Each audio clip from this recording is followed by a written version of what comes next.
When my husband sat me down for a serious talk, he said, "I've already asked your sister to be my girlfriend, and she said yes." When my husband sat me down for a serious talk, he said, "I've already asked your sister to be my girlfriend, and she said yes." What do you mean she said yes? I stared at my husband Colin while he sat there calm like he'd just told me about changing our Netflix password. We'd been married for 7 years, and my younger sister Aubrey had been living with us for the past 3 months after her apartment flooded. She agreed that our arrangement makes sense for everyone involved. He pulled out his laptop and opened a PowerPoint presentation titled, "Our New Family Dynamic," with a photo of all three of us from last Christmas. I've thought this through rationally, and the benefits are clear. He clicked to the next slide, which had bullet points about household efficiency and shared expenses. My sister walked in from the kitchen carrying coffee for him, but not for me. "Hey sis, we need to talk about the new arrangement." She sat next to Colin on the couch, and they held hands right in front of me. Colin explained how this is actually better for you too. Better for me? My husband wanting to date my sister was better for me? You've been stressed with work lately, and having me help with Colin's needs means less pressure on you. Aubrey said this like she was doing me a favor. Colin clicked to another slide showing a weekly schedule. "See, Monday, Wednesday, Friday you have me. Tuesday, Thursday, Saturday Aubrey has me. Sundays we all spend together as a family." He'd color-coded it with my days in blue and Aubrey's in pink. This way everyone gets attention and no one feels neglected. I stood up, but my legs felt weak. "You made a schedule for dating my sister?" Colin nodded, proud of his organization. "I also made a chore chart and a budget breakdown. Aubrey will contribute 30% to household expenses now as an official partner." He showed another slide with financial projections. "We'll actually save money with 3 incomes." Aubrey sipped the coffee she'd made in my kitchen using my mug. "Plus, I already live here, so nothing really changes except we're being honest about feelings." She touched Colin's knee. "We've been feeling this connection for weeks. Weeks. They'd been planning this for weeks while I went to work every day thinking my marriage was normal." "When did this start?" Colin looked thoughtful. "Remember when you had that conference in Dallas? Aubrey and I really bonded that weekend. That was 6 weeks ago. I'd been gone 3 days for a work requirement. You slept with my sister while I was at a conference?" They both laughed like I'd said something ridiculous. "We didn't sleep together. We just talked about our feelings and realized we're compatible." Aubrey added quickly, "Colin would never cheat. That's why we're doing this ethically." Ethically. They kept using that word. Colin pulled out a printed document. "I found this polyamory agreement template online. We just need to sign it to make things official." The document was 20 pages long with sections about date nights and intimate boundaries. "You already filled in our names." I noticed the date was from 2 weeks ago. "We wanted to be prepared for this conversation," Aubrey said while scooting closer to Colin. "What about our marriage vows?" Colin flipped to another slide showing statistics. 20% of couples try ethical non-monogamy. We're actually being progressive. Aubrey nodded. "In some cultures, sisters share husbands. It's totally natural." She pulled out her phone. "I already joined some online groups for sister wives."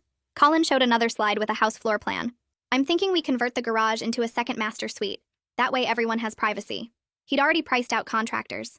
$18,000, but worth it for our new lifestyle. Our savings had $18,000 exactly. "You want to spend our entire savings?" Colin corrected me. "A bedroom for my second partner.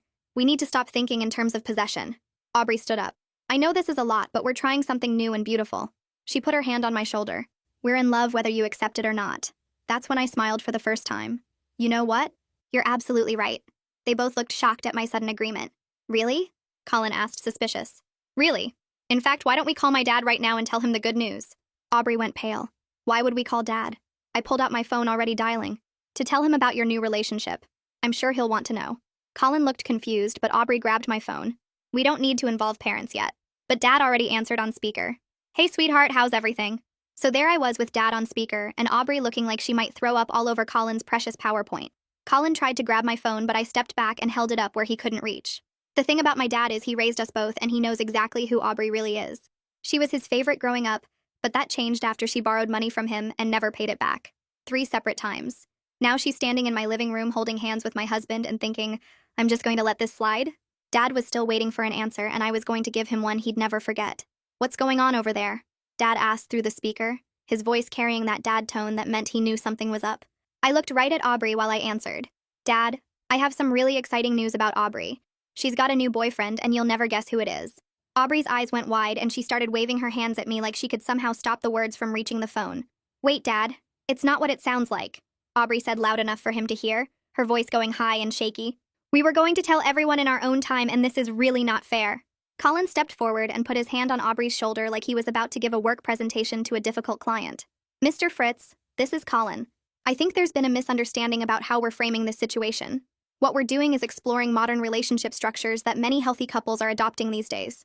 It's actually quite common, and there's a lot of research showing the benefits of expanded family units.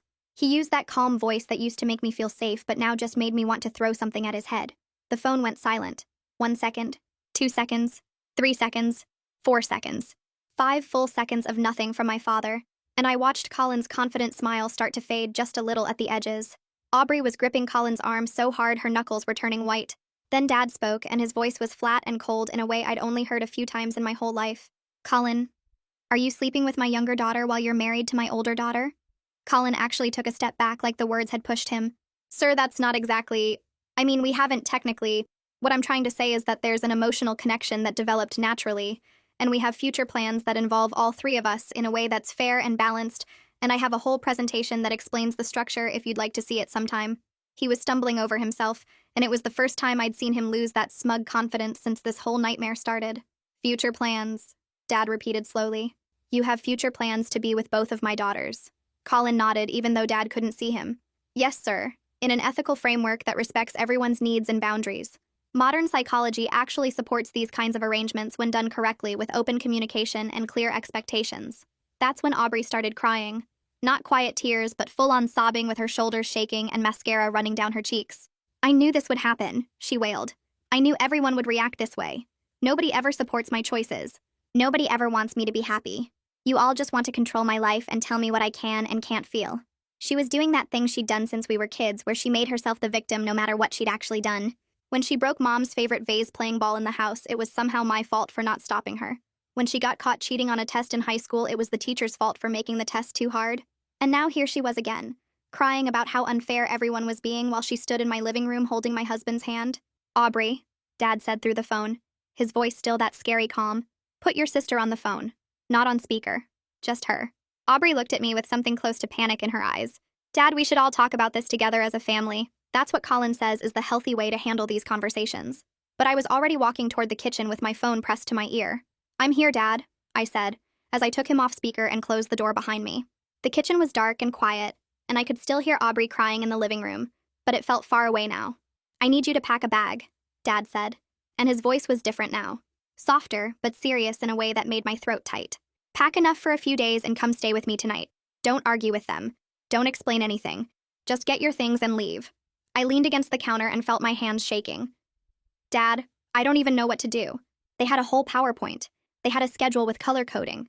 They already filled out some kind of contract. Dad made a sound that might have been a laugh if it wasn't so angry. "Your sister has been pulling this kind of thing her whole life, but this is something else. You come here tonight and we figure out your next steps together. I know a divorce lawyer from my golf club. Good guy. Won the case for my friend when his wife tried to take everything. We're going to need someone like that. Divorce." The word hit me in the chest, but it also felt right. Like finally someone was saying out loud what I'd been too scared to think. "What about Aubrey?" I asked. "What about her?" Dad's voice was hard. "She made her choice.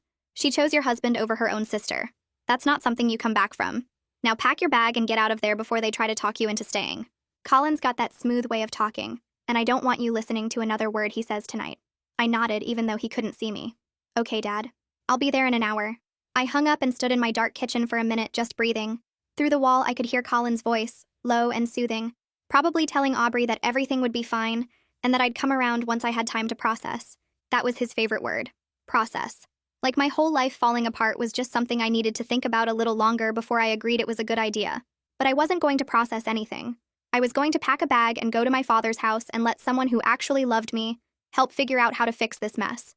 I walked back through the living room without looking at either of them and went straight upstairs to our bedroom. My bedroom. The bedroom I'd shared with Colin for 7 years, thinking we were building something real. I pulled out a suitcase and started throwing clothes into it. I could hear footsteps on the stairs, and then Colin appeared in the doorway looking worried for the first time since he'd started his stupid presentation. "What are you doing?" he asked. "What did your dad say?" I didn't answer. I just kept packing. Underwear, socks, the comfortable jeans I wore on weekends, my phone charger, the book I'd been trying to read for months but never had time for. "We should talk about this," Colin said, stepping into the room. "Running away to your father's house isn't going to solve anything. We need to have an adult conversation about our feelings and our future." I zipped the suitcase and finally looked at him. "My lawyer will be in touch," I said, and the shock on his face was worth every horrible minute of this night. I walked past him and down the stairs where Aubrey was still sitting on the couch with tissues all around her. She looked up at me with red eyes. Where are you going? We're not done talking. But I was done. I was so done. I walked out the front door and got in my car and drove to my father's house while my phone buzzed with texts from both of them that I didn't read. The whole drive I kept thinking about that schedule Colin had made. Blue for me, pink for Aubrey. Like we were appointments in his calendar instead of people. Like 7 years of marriage meant nothing more than a time slot he could rearrange whenever he wanted. But that was over now. When I pulled into Dad's driveway and saw the porch light on waiting for me, I felt something I hadn't felt in hours. Safe. I was going to be okay. It might take a while and it might hurt like hell, but I was going to be okay. Because I had family that actually acted like family. Unlike my sister, who apparently thought family meant something very different. I went upstairs to pack while Colin and Aubrey whispered urgently in the living room. Through the vent, I could hear Colin saying we needed to control the narrative before this got out of hand. Aubrey was crying about how I ruined everything by calling Dad. Good. Let them panic. Let them realize that their little schedule and color-coded calendar meant nothing when real family got involved. Dad had already texted me the name of a divorce lawyer he knew from his golf club. 20 minutes ago, I was the confused wife. Now I was the one with a plan. And trust me when I say what happened at Dad's house the next morning made their PowerPoint look like a kindergarten project. Dad was waiting for me in the kitchen with 2 cups of coffee on the table, and that look on his face that meant he'd been thinking hard about something. I sat down across from him and wrapped my hands around the warm mug, while he just looked at me for a minute like he was trying to figure out where to start. There's something I need to tell you, he said finally, and the way he said it made my stomach feel cold. About a month ago, Aubrey called me asking for money. $5,000. She said it was for repairs at her apartment from a flood damage. He rubbed his face with his hand like he was tired. She said the insurance wasn't covering everything, and she needed help getting back on her feet. I thought about Aubrey living in my guest room for 3 months, eating my food, using my things, and apparently planning to take my husband the whole time. Did you give it to her? Dad shook his head. I told her I'd think about it. Something felt off about the whole thing. The way she was talking about how stressed she was at your place, how she might need to stay there longer than planned. He reached for his phone on the table. Now I know why she really wanted that money. She wasn't planning to fix her apartment. She was planning to stay with you forever. He unlocked his phone and started scrolling through messages. I need to show you something, and I'm sorry because it's going to hurt, but you need to see who your sister really is. He turned the phone toward me, and I saw a long chain of text messages between him and Aubrey going back months. Months of my sister complaining about me to our own father. Read them, Dad said quietly. So I did. The first one was from 4 months ago, before the flood even happened. Aubrey had written that I was being controlling about the guest bathroom and wouldn't let her keep her stuff in there. That wasn't true. I just asked her to keep her makeup off the counter because Colin used that bathroom too. The next message was worse.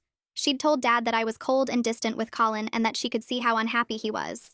He deserves better, she'd written. Someone who actually pays attention to him instead of working all the time. I felt sick reading it.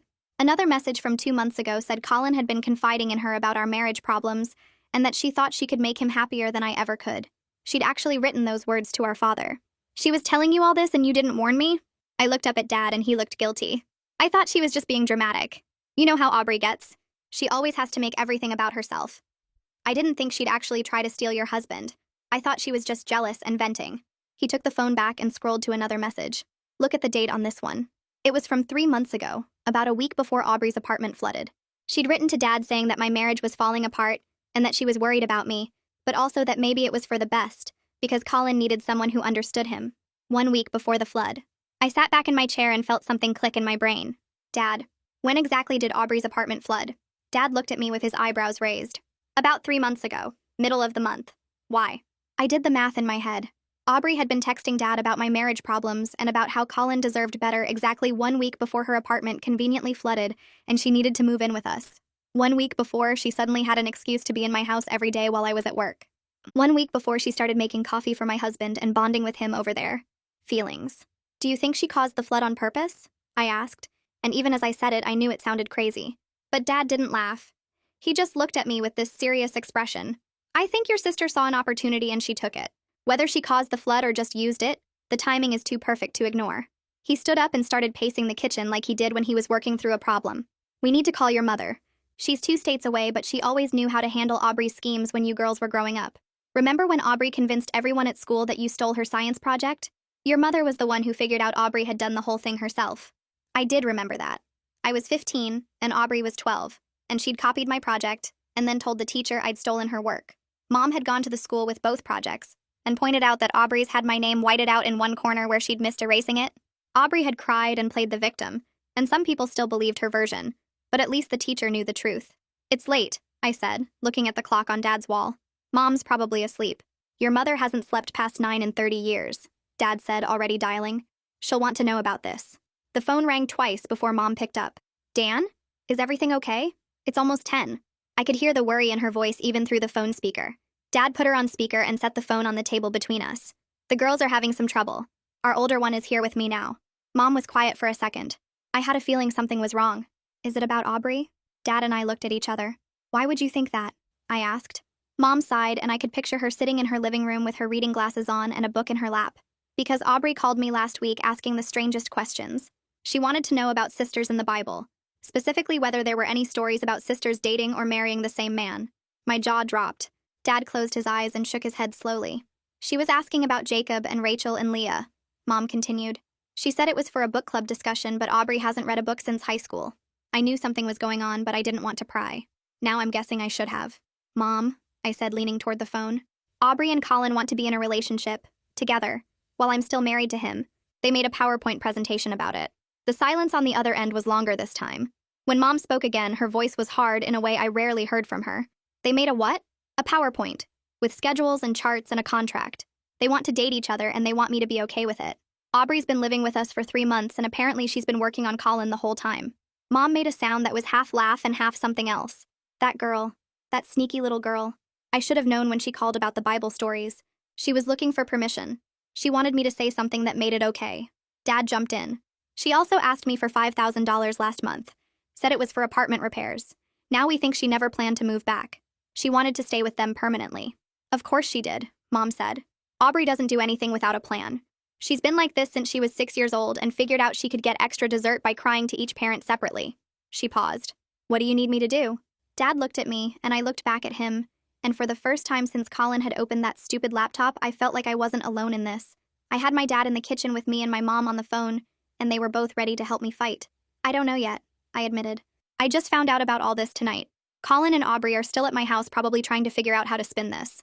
Dad gave me the name of a divorce lawyer. Good, Mom said firmly. Use it. First thing Monday morning. And don't go back to that house alone.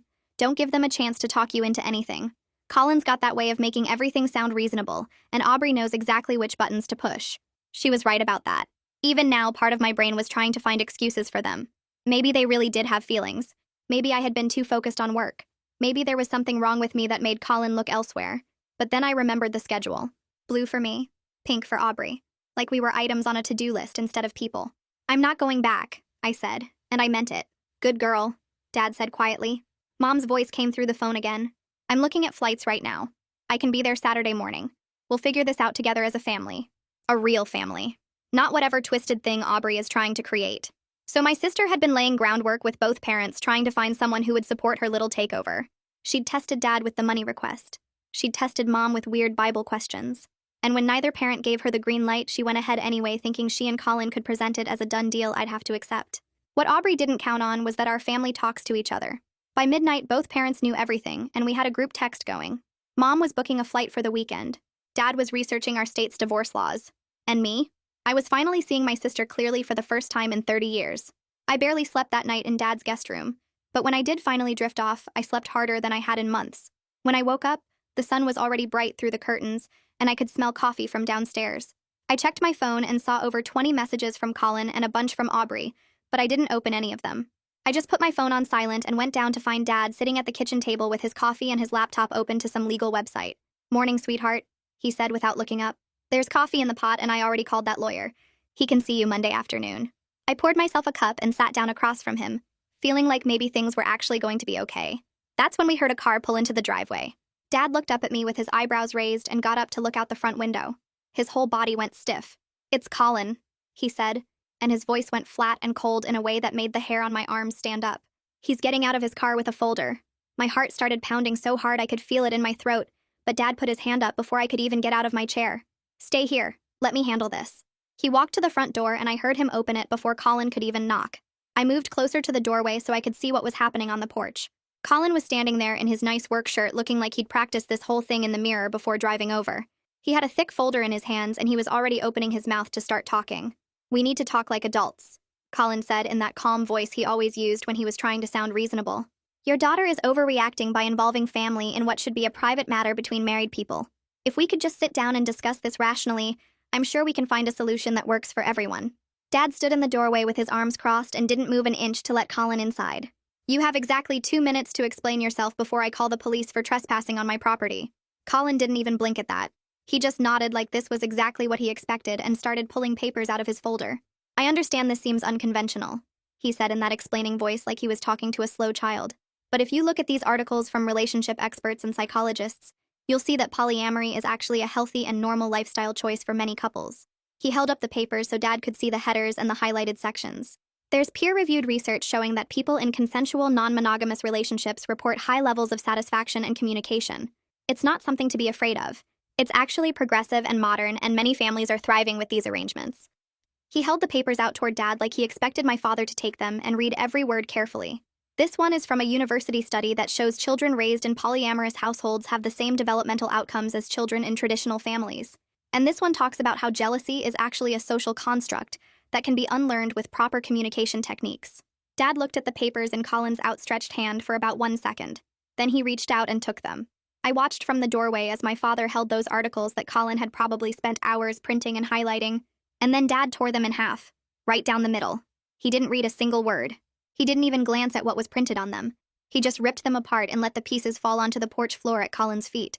Colin's mouth fell open, and for a second he just stared at the torn paper on the ground like he couldn't understand what had just happened. Sir, those were peer-reviewed studies from respected journals, he said, and I could hear his voice getting a little higher. If you would just take the time to educate yourself about modern relationship structures, you would understand that what Aubrey and I are proposing is based on solid psychological principles. This isn't something we came up with on our own. There's a whole community of people who live this way happily. Dad didn't move. You have about 90 seconds left. I watched Colin's face change as he tried to figure out what to do next. His calm mask started to crack just a little around the edges. I could practically see him thinking fast, running through his mental list of arguments, trying to find a new angle that would work on my father. Then something shifted in his expression, and I knew whatever came out of his mouth next was going to make me angry. Look, I didn't want to say this, Colin said, and his voice got lower like he was sharing something private. But the truth is, your daughter has been emotionally distant for years. She works all the time. She's never home. When she is home, she's tired and stressed, and she doesn't have any energy left for me or our relationship. He spread his hands like he was being so honest and vulnerable. I was lonely. I tried to talk to her about it, but she would just shut down. She doesn't communicate. She doesn't share her feelings. She comes home from work and stares at her phone and falls asleep on the couch. I felt my hands curl into fists at my sides. He was blaming me. He was actually standing on my father's porch trying to make this my fault. After 7 years of trying, I finally found someone who actually listens to me and makes me feel valued. Colin continued. Is it my fault that person happens to be her sister? I didn't plan for this to happen. Aubrey was just there. She understood me. She paid attention when your daughter wouldn't. She made me feel like I mattered. Can you really blame me for responding to that kind of connection? Dad let him finish every word. He stood there with his arms crossed and his face like stone and let Colin say all of it. And when Colin was done and looking at Dad with that hopeful expression, like maybe he'd finally found the right argument, my father spoke. My daughter will be in contact through her lawyer. Now get off my property. Colin actually took a step back like the words had pushed him. Wait, can't we at least talk about this? I'm trying to be reasonable here. I'm trying to find a solution that works for everyone. Your daughter is throwing away a 7-year marriage over a misunderstanding. Don't you think she owes it to herself to at least hear me out? We have a house together. We have a life together. We have shared accounts and plans and history. You can't just throw all that away because you're upset. Dad's voice got even colder than I'd ever heard it. The only person who threw away this marriage is you. And if you're not off my property in the next 10 seconds, I'm calling the police. Then he shut the door. Not slammed it. Just closed it firmly like Colin wasn't even worth the effort of a slam. I ran to the front window and watched Colin standing on the porch looking completely lost. He stared at the closed door for a long moment like he couldn't process what had just happened. His mouth was moving a little like he was still trying to think of the right words that would make the door open again. He looked down at the torn pieces of paper scattered on the porch floor. Slowly, he bent down and started picking them up, gathering the ripped articles in his hands like they still meant something. He stood there holding those torn papers and looking at the door, and I could see on his face that he genuinely could not understand why his logic hadn't worked. In his mind, he'd come prepared. He'd done research. He'd printed evidence. He had arguments ready for every objection. How could anyone reject solid reasoning and peer-reviewed studies? He walked back to his car, still clutching those ripped-up articles like he didn't know what to do with them. He sat in the driver's seat for at least 2 full minutes just staring through the windshield at Dad's house. Then finally, he started the car and pulled away. Dad came back into the kitchen and sat down across from me. You okay? He asked. I wasn't sure how to answer that. He blamed me, I said. and my voice came out smaller than I wanted. He said I was emotionally distant. He said that's why he went after Aubrey. Like I made him do it. Dad shook his head slowly. That's what people like Colin do. They can't admit they did something wrong, so they find a way to make it someone else's fault. You could have been the perfect wife who did everything right, and he still would have found an excuse. That's how these people work. They twist everything around until somehow you're the bad guy for being upset that they hurt you. He reached across the table and put his hand over mine. This is not your fault. Not any of it. Colin made a choice and Aubrey made a choice, and now they get to live with those choices. But you don't have to live with them. You get to walk away and build something better. I felt tears building in my eyes, but I didn't let them fall. What if he's right, though? What if I was a bad wife? Dad squeezed my hand. Even if you work too much or were tired sometimes, which is just called being a normal person with a job, by the way, there's a word for what you do when you're unhappy in a marriage. It's called divorce, or counseling, or having an honest conversation. You don't go sneaking around with your wife's sister for weeks and then present it like a business proposal with slides and contracts. That's not what an unhappy husband does. That's what a selfish man does who wants everything his way. Colin sent 17 texts over the next 2 hours, and I watched each one come in without answering. First, he was being reasonable, saying we should talk this through like adults. Then he was apologetic, saying he never meant to hurt me, and maybe the presentation was too much too fast. Then he got angry, saying I was destroying our family over a misunderstanding, and that I was being dramatic. The last text said Aubrey was packing her things and leaving because I'd made her feel unwelcome in her own sister's home. Her own sister's home. My house that I paid half the mortgage on. My kitchen where she made coffee and my mug for my husband. Dad saw my face while I read the texts and just shook his head. We both knew this wasn't over. Aubrey never went down without making sure everyone else went down too. When Mom landed Saturday morning, we would finally put an end to this. But first, Aubrey had one more trick up her sleeve. Friday night, I was sitting in Dad's living room trying to watch some cooking show and not think about my life falling apart when my phone rang. It wasn't Colin or Aubrey this time, but a friend from my book club, someone I'd known for years and trusted. "Hey, are you okay?" she asked before I could even say hello. "I just saw Aubrey's post and I wanted to check on you." I felt my stomach go tight. What post? There was a pause on the other end, like she couldn't believe I didn't know. She posted this really long thing on social media about 20 minutes ago. It's everywhere. People are sharing it and commenting, and I just thought you should know before you see it from someone else. I thanked her and hung up and immediately opened my phone to Aubrey's page. Dad looked up from his crossword puzzle when he heard my breathing change. "What is it?" he asked, but I couldn't answer because I was too busy reading what my sister had written about me to the whole world. The post was long, at least 5 paragraphs, and it had a photo at the top of Aubrey looking sad with mascara running down her face like she'd been crying. The caption said, "Sometimes the people who are supposed to love you the most are the ones who hurt you the worst." And then the rest of it was worse. She wrote about how she'd been living with me for 3 months after her apartment flooded, and how I'd been cold and controlling the whole time. She said I made her feel unwelcome in her own family, and that I'd always been jealous of her since we were kids. She talked about falling in love with someone unexpected, and how love doesn't follow the rules we think it should. She never said Colin's name, but anyone who knew us would figure it out. The worst part was how she framed it. According to Aubrey's post, she hadn't done anything wrong. She'd just had feelings and been honest about them. And in response, her controlling older sister had kicked her out of the house and tried to turn their parents against her. She wrote that she was homeless now because of me, and that she'd lost her family over something she couldn't help. "I never meant to hurt anyone," she'd written at the end. "I just fell in love." Is that really so unforgivable? I thought family was supposed to support you no matter what. I guess I was wrong about what family means. I scrolled down to the comments and felt sick. There were already over 100 of them, and most of them were on Aubrey's side. "Your sister sounds so toxic," one person wrote. "Real family would be happy that you found love." Another comment said, "Love is love. It doesn't matter who it's with. Your sister needs to grow up and stop being so controlling." Someone else wrote, "This happens more than people realize. Your sister is just mad because she's insecure about her own marriage. You deserve to be happy." I kept scrolling and it just got worse. People were calling me jealous and bitter and controlling. They said I was using this as an excuse to cut Aubrey out of the family because I'd always been threatened by her. One comment said, "Your sister sounds like one of those women who can't stand when someone else gets attention. She's probably been waiting for a chance to get rid of you for years." Nobody was asking what Colin's role in all this was. Nobody was pointing out that Aubrey had moved into my house and then started going after my husband. In Aubrey's version of the story, she was just a girl who fell in love and got punished for it by her mean older sister. My hands were shaking as I started typing a response. I was going to tell everyone the truth. I was going to explain about the PowerPoint and the schedule and the contract they'd already filled out. I was going to post the screenshots of Aubrey's text to Dad where she called me names and said she could make Colin happier. I was going to destroy her little victim story with facts. But before I could finish typing, Dad was beside me, gently taking the phone out of my hands. "Don't do that," he said, and his voice was calm but serious. "Whatever you're about to write, don't." I looked up at him with tears burning in my eyes. She's lying about me to everyone. People think I'm the bad guy. They think I kicked her out for no reason. I have to defend myself. Dad shook his head slowly.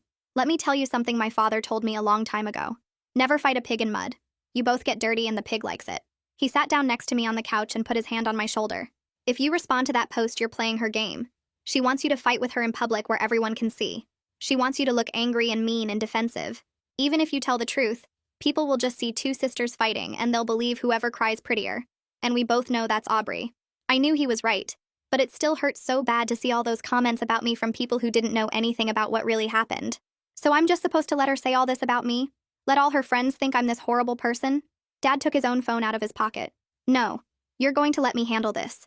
There's a difference between fighting in public and fighting in private. Aubrey wants a public war because she knows how to play that game. But she doesn't want our family seeing those texts she sent me. She doesn't want anyone knowing what she really said about you behind your back. He scrolled through his phone until he found Aubrey's number. You're going to call her? I asked. I'm going to give her a choice, Dad said. She can take down that post by morning, or I start sharing some screenshots of my own. Let's see how sympathetic people are when they read what she really thinks of her sister. He hit the call button and put the phone on speaker so I could hear. It rang 3 times before Aubrey answered, and her voice was stuffy like she'd been crying. Daddy? She said, and I could hear her trying to sound small and sad. Daddy, I'm so glad you called. I need to talk to you about what's happening. Nobody is listening to my side, and I just need someone to understand. Dad's voice was cold in a way I'd rarely heard from him. Aubrey, I saw your post. There was a pause on the other end. I just needed people to know the truth. Everyone's against me and I didn't do anything wrong. I just fell in love. Is that really so bad? You've always taught us to follow our hearts and that's all I was doing. Dad cut her off. You have until morning to take down that post.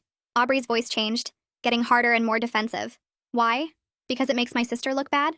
She's the one who called you and made this into a big family drama. She's the one who kicked me out. I'm just telling my side of the story. I have a right to defend myself. Dad didn't raise his voice at all, but somehow that made it scarier. Let me explain something to you.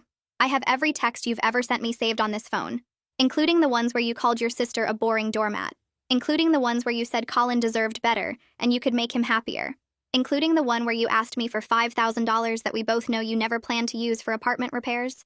The line went silent. I could hear Aubrey breathing, but she didn't say anything. If that post is still up by tomorrow morning, Dad continued, I start sharing those texts with everyone. Your mother, your cousins, your aunts and uncles, everyone in the family who's reading your little victim story right now. They can all see what you really said about your sister before you stole her husband. Aubrey's voice came back smaller now. You wouldn't do that. I'm your daughter too. You stopped being my daughter when you decided to destroy your sister's marriage, Dad said, and his voice was still that scary calm. You have until morning. That's 12 hours to decide if you want the whole family knowing who you really are. He hung up before she could respond and set the phone down on the coffee table between us. I stared at him and didn't know what to say. Will you really send those texts to everyone? I asked. Dad nodded slowly. If she doesn't take it down, then yes. Everyone needs to know what kind of person Aubrey really is. She's counting on us being too polite to fight back. She's counting on family loyalty keeping her secrets safe. But she broke that loyalty when she went after you. She doesn't get to hide behind family anymore. We sat there in the quiet for a few minutes and I kept refreshing Aubrey's page to see if the post was still up. The comments were still coming in and people were still calling me names, but somehow it didn't hurt as much now. Because I knew Dad had those texts. I knew he was willing to use them. And I knew that by tomorrow morning either that post would be gone, or Aubrey's whole victim story would fall apart in front of everyone who believed her. By Saturday morning the post was gone, but the damage was done.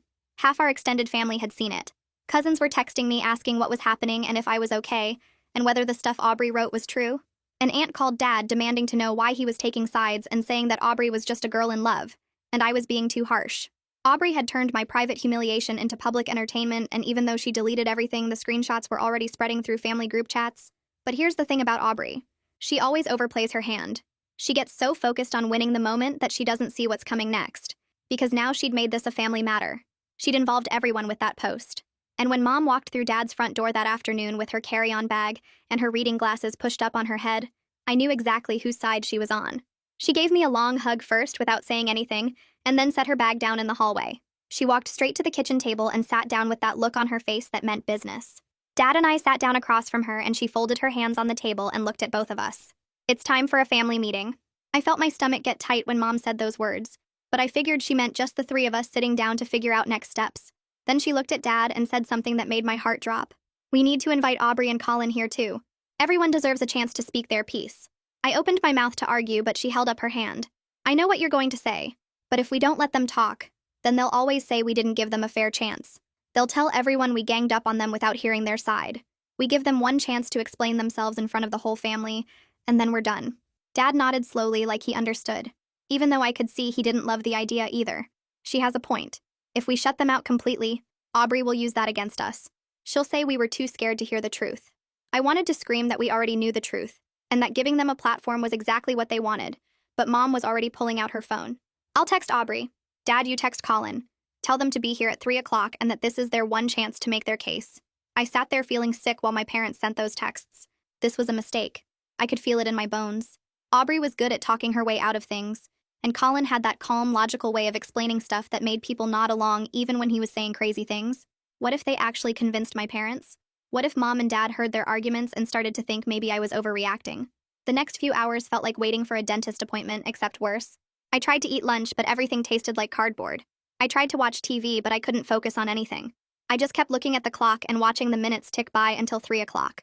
At 2:45, a car pulled into the driveway and my heart started pounding so hard I could hear it in my ears.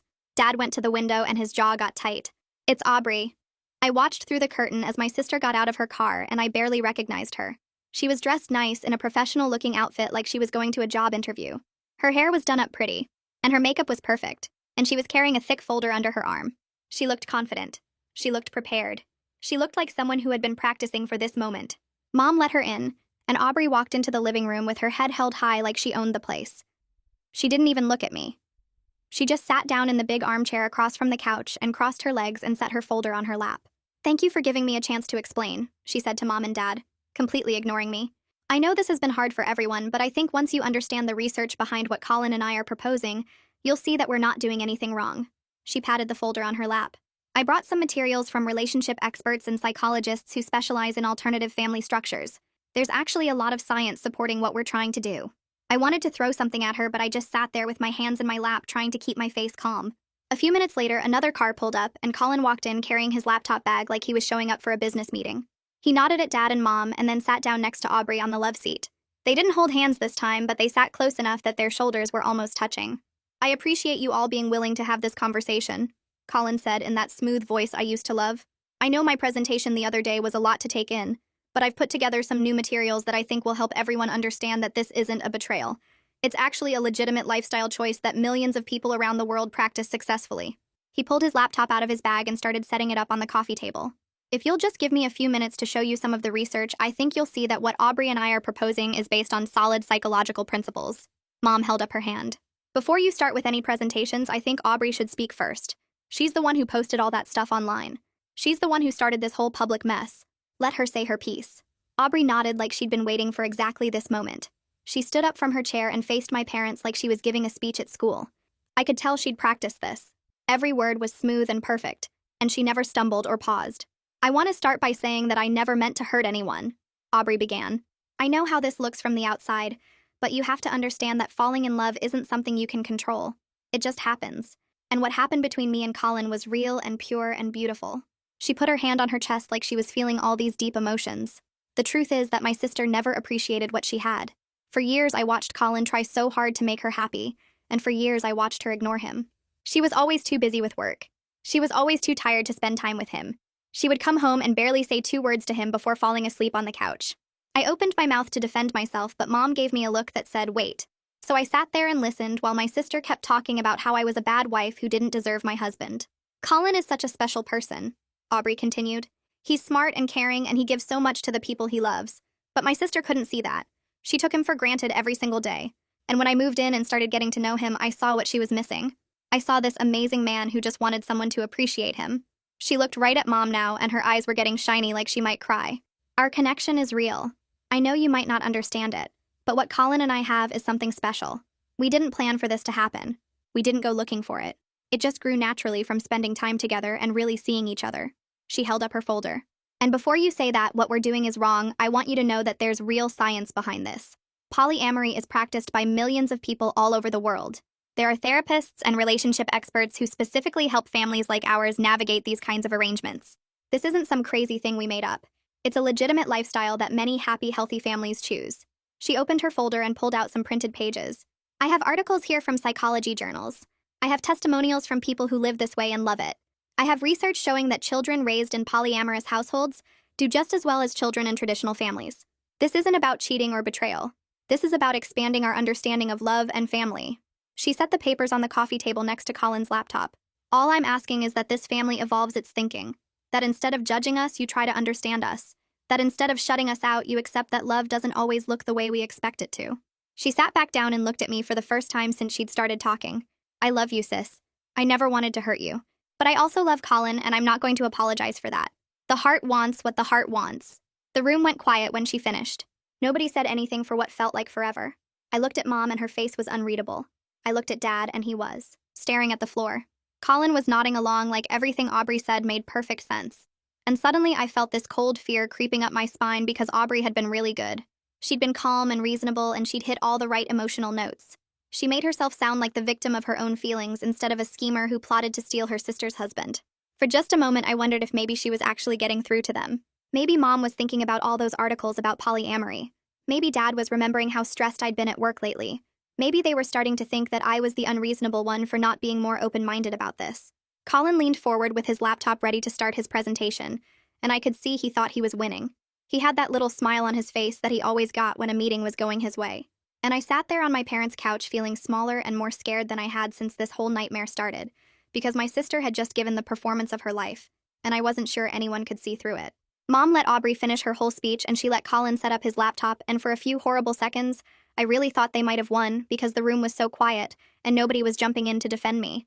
But then Mom reached into her purse and pulled out a stack of papers, and I saw Aubrey's eyes go to that stack and something in her face changed just a little. Before we look at any more articles about polyamory, Mom said in that calm voice she used when she was about to drop a bomb, I think we need to talk about something else first. Something about your apartment flood, Aubrey. Aubrey's confident posture got a little stiffer. What about it? My apartment flooded and I lost everything. That's why I had to move in with my sister. Everyone knows that. Mom nodded slowly. Yes, the flood was real. I called your landlord last week to ask about it. He confirmed the whole building had water damage from a broken pipe upstairs. She flipped through her papers until she found what she was looking for. But here's the interesting part. Your renter's insurance paid out $8,000 for your losses. I have the claim receipt right here. She held up a printed document and I could see numbers on it even from across the room. $8,000, Aubrey. That's a lot of money for someone who supposedly needed $5,000 from her father for repairs. Aubrey's face was getting pale, but she kept her voice steady. I used that money to replace my furniture and clothes. Everything got ruined in the flood. Mom shook her head. No, you didn't. Because I also talked to your friend from college, the one you've been texting about all of this for months. She pulled out more papers, and these ones looked like printed text messages with phone numbers at the top. She was very helpful once I explained what was happening. She sent me everything. Aubrey stood up fast and her folder fell off her lap, scattering articles all over the floor. You had no right to go through my private messages. That's an invasion of my privacy. Whatever she showed you is taken out of context. But Mom was already reading from the first page. This is from 3 months ago, 2 weeks before your apartment flooded. You wrote to your friend, and I quote, I'm going to move in with my sister for a while. Colin's already paying attention to me when she's not around. It won't take long to get him hooked. The room went dead silent. Colin's little smile disappeared, and he looked at Aubrey with confusion on his face. What is she talking about? He asked. You told me the flood forced you to move in. You said it was an emergency. Aubrey held up her hands. She's twisting my words. I was just joking around with my friend. We say stupid stuff to each other all the time. It doesn't mean anything. Mom kept reading. Here's another one from 2 months ago. You wrote, Colin is so easy to manipulate. He thinks I actually care about his feelings, but really I just tell him what he wants to hear. Once I get him hooked, I'll convince him to divorce his wife and keep the house. It's a nice house, and I deserve it more than she does. Colin stood up from the love seat and took a step away from Aubrey. You said that about me? You said I was easy to manipulate? His voice sounded different now, smaller and confused, like a kid who just found out Santa wasn't real. Aubrey reached for his arm. Baby, that's not what I meant. I was just venting to my friend. You know how girls talk. We exaggerate everything. I didn't mean any of it. But Mom wasn't done. She flipped to another page and her voice got harder. This one is my personal favorite. From 6 weeks ago, right after my daughter went to that work conference. You wrote, my sister is such a boring doormat. She doesn't deserve a husband like Colin. He needs someone exciting and fun. Someone like me. She just works all the time and ignores him. I'm going to give him everything she won't, and then I'm going to take everything she has. She looked up from the paper and stared right at Aubrey. A boring doormat. That's what you called your own sister while you were living in her house and eating her food and planning to steal her husband. I sat there frozen on the couch listening to my mother read my sister's real thoughts out loud. All those texts Aubrey had sent to Dad calling me controlling and cold, All those complaints about how I didn't appreciate Colin, none of it was because she cared about him. She didn't love Colin at all. She just wanted what I had. The house, the husband, the life I'd spent years building. Colin was staring at Aubrey like he'd never seen her before. "You used me," he said, and his voice cracked a little. "This whole time I thought we had something real. I thought you understood me. But you were just playing a game." Aubrey tried to laugh it off, but it came out wrong. Too high and too fake. "Colin, come on. Those texts don't mean anything. I was just being dramatic with my friend. You know how I feel about you. What we have is real. I love you." But even I could see that her mask was slipping. She didn't look confident anymore. She looked scared. Dad stood up from his chair and walked over until he was standing right in front of Aubrey. He didn't yell. He didn't raise his voice at all. He just looked at her with this expression on his face that I'd never seen before, like he was looking at a stranger instead of his own daughter. "I'm going to ask you one question," Dad said slowly, "and I want you to tell me the truth. For once in your life, tell me the truth." Aubrey swallowed hard and didn't say anything. "Did you ever love Colin?" Dad asked. "Or was this always about getting what your sister had?" The room was so quiet I could hear the clock ticking on the wall. Aubrey opened her mouth to answer and then closed it again. She looked at Colin and then at Mom and then at me, and I watched something break behind her eyes. She couldn't lie anymore. The texts were right there in black and white. Everyone had heard what she really thought. And for the first time since this whole nightmare started, Aubrey had nothing to say. Her silence stretched on for 5 seconds, then 10. Colin made a sound that was almost a laugh, but not really. "Oh my God," he said quietly. "Oh my God, I'm such an idiot." He sat back down on the love seat and put his head in his hands. "I believed everything you said. I thought we had this deep connection. I was ready to blow up my whole marriage for you." He looked up at Aubrey with something like disgust on his face. "You made me think my wife was the problem. You made me think she didn't appreciate me. But it was all just a game to you. I was just a way to get her house." Aubrey finally found her voice. "That's not fair. I do have feelings for you. Maybe the way I talked to my friend was wrong, but that doesn't mean what we have isn't real. You felt it too, Colin. You can't fake that kind of connection." But Colin was shaking his head. "I don't even know what was real anymore. Everything you told me about my marriage, about my wife being distant and cold, was that just stuff you made up to turn me against her? Did you even mean any of it, or were you just telling me what I wanted to hear like you said in those texts?"